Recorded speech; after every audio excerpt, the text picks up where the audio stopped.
The Gormenghast Trilogy by Mervyn Peake. Book 1. Titus Groan.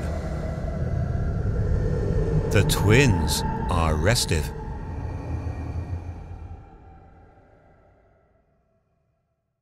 About a week after Sourdust's burial, or to be precise, about a week after the burial of all that was left of what had once been Sourdust, along with the calf skull and the ribbons, Steerpike revisited the aunts for the purpose of selecting a set of rooms on the same floor as their own apartments in the south wing.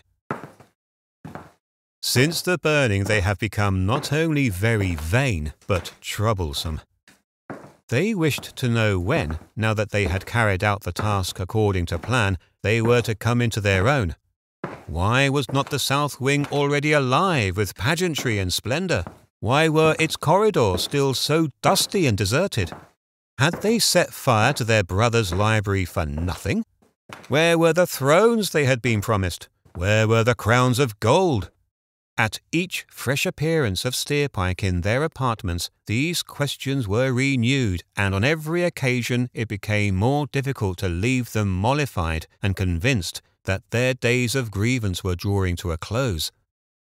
They were as outwardly impassive, their faces showing no sign at all of what was going on inside their identical bodies.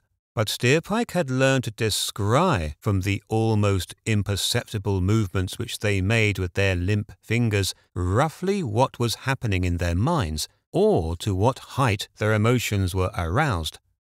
There was an uncanniness about the way their white fingers would move simultaneously, indicating that their brains were at that precise moment travelling along the same narrow strip of thought, at the same pace, with the same gait.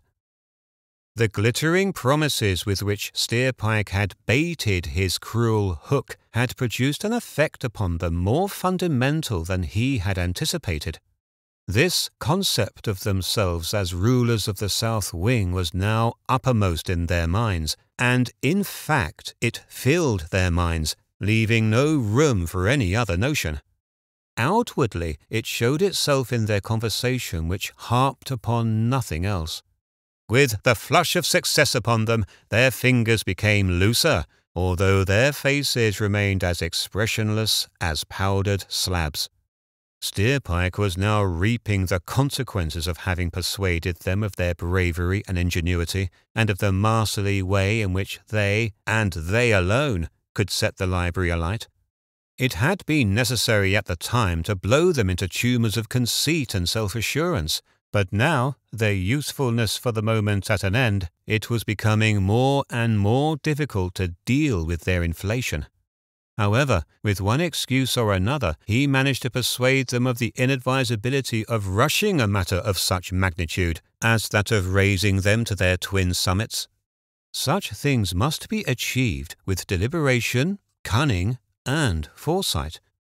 Their position must improve progressively through a sequence of minor victories, which, although each in itself attracted no notice, would build up assiduously until before the castle was aware of it, the south wing would blazon forth in rightful glory.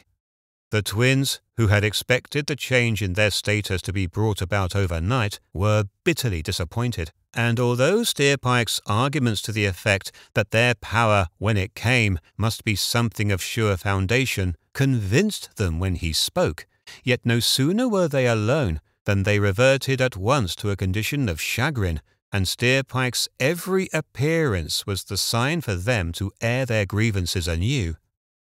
On this particular afternoon, as soon as he had entered their room and their childish clamour had started, he cut them short by crying, "We shall begin!" He had lifted his left hand high into the air to silence them as he shouted. In his right hand he held a scroll of paper. They were standing with their shoulders and hips touching, side by side, their heads forced a little forward. When their loud, flat voices ceased, he continued, "I have ordered your thrones. They are being made in secret, but as I have insisted that they are to be beaten from the purest gold, they will take some time to complete. I have been sent these designs by the goldsmith, a craftsman without a peer. It is for you, my ladyships, to choose. I have no doubt which you will choose, for although they are all three the most consummate works of art, yet with your taste, your flair for proportion, your grasp for minutiae, I feel confident you will select the one which I believe has no rival among the thrones of the world." Steerpike had, of course, made the drawings himself, spending several hours longer on them than he had intended.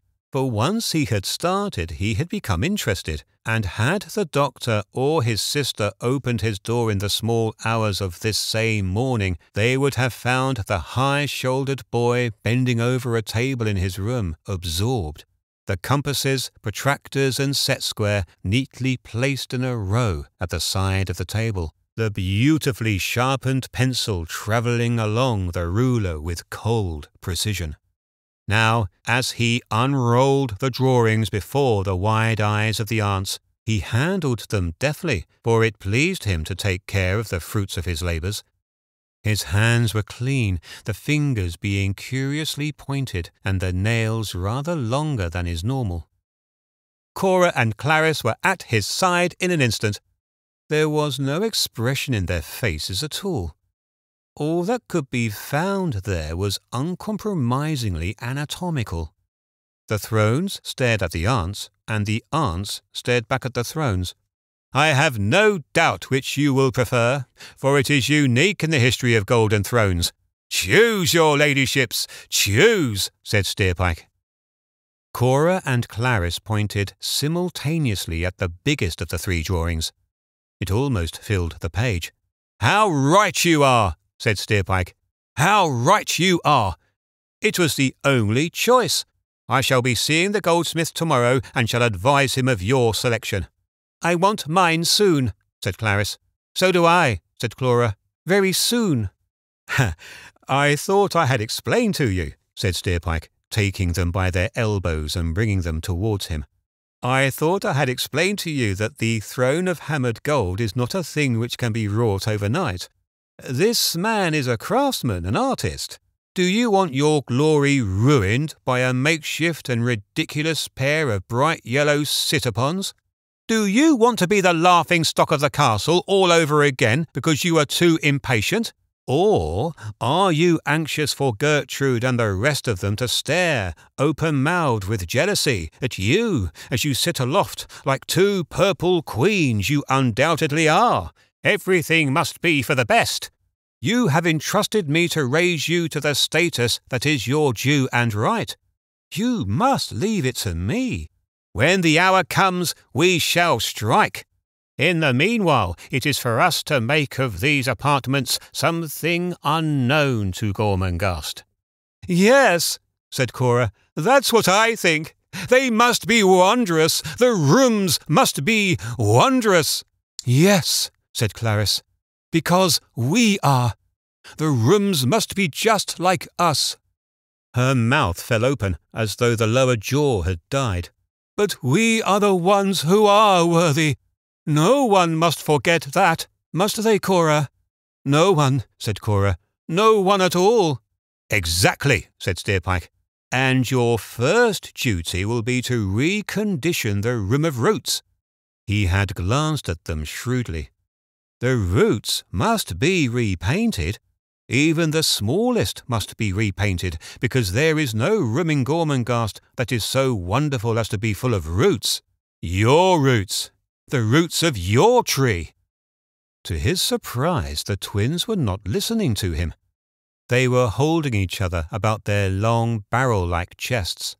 "He made us do it," they were saying. "He made us burn dear Sepulchre's books. Dear Sepulchre's books."